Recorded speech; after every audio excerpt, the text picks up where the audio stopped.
It's my turn. I can do it. There is a saying that leaders have forfeited the right to make any excuses. It's your turn. It's not President Muhammadu Buhari that took away fuel subsidy flippantly. It is you. And you bear all the consequences of that reckless policy. So, it is you that we and God Almighty will hold responsible for whatever happens secondary to all your policies. It's not President Muhammadu Buhari or Jonathan. You can do it. You said it's your turn. Now do it. Leaders have forfeited the right to make excuses. And the way they are going about it, they are doing nothing. Let me tell you, it is the cause, the reason is inflation. It's not because there is no food in the market. It's inflation. When this party came in 2015, a bag of rice, 50 kilos of rice was 7,500. Yesterday I went to the market, it was 70,000.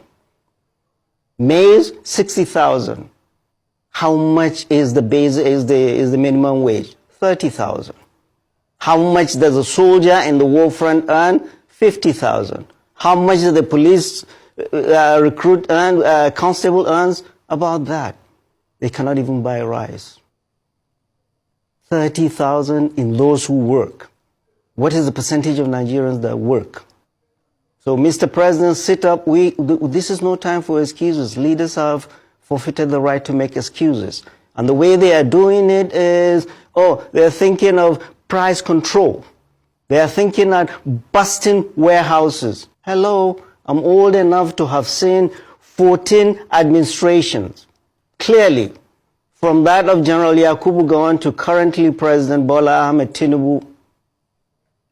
We in 1984, I was a young doctor, 2 years out of medical school. General Muhammadu Buhari followed the same thing.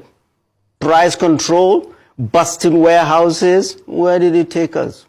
They haven't learned anything in 40 years. They haven't learned anything in 40 years. Yesterday, NLC, the president of NLC, Joe Ajero, said, you can give ₦1 million to workers if inflation keeps eating that up. You are not going to achieve what you need to achieve. The primary problem is the runaway inflation. The economy is out of control.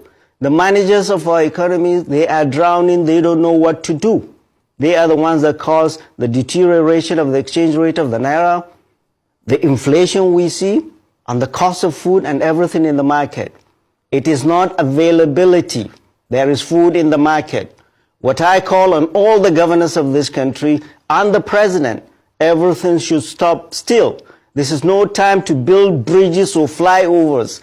This is the time to open the treasury and buy food and give food to the people and subsidize food. The only way you can crash down the price of food is bring down inflation. But these guys don't know how to do it. But flood the market with subsidized food. I lived in the United States forever.